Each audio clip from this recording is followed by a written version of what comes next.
consciousness. The fact that we see ourselves as separate from one another. Yes. But if we aren't separate, then we are one. And doesn't that mean we are responsible for each other? Yes.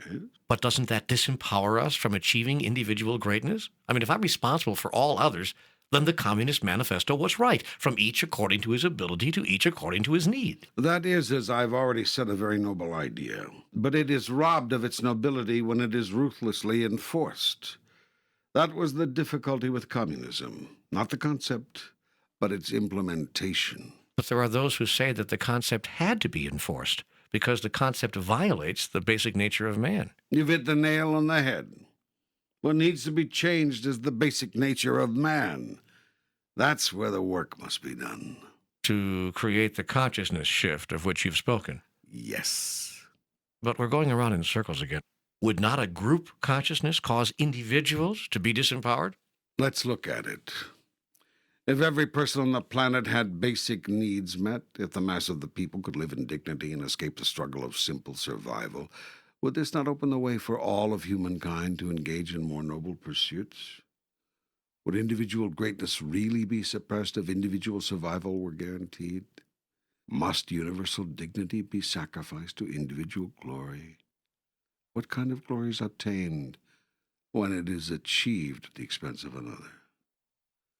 I've placed more than sufficient resources on your planet to ensure adequate supplies for all.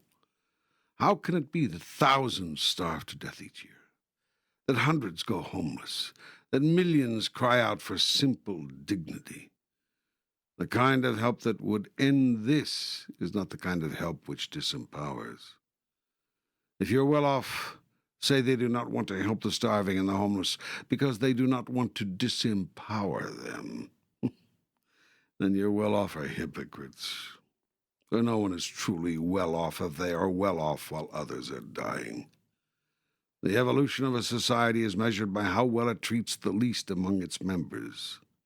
As I've said, the challenge is to find the balance between helping people and hurting them. Okay, are there any guidelines you can offer?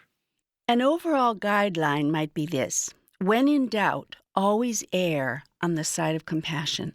The test of whether you are helping or hurting: are your fellow humans enlarged or reduced as a result of your help?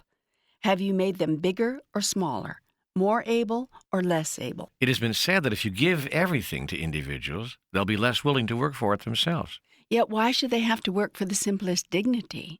Is there not enough for all? Why should working for it have to do with anything?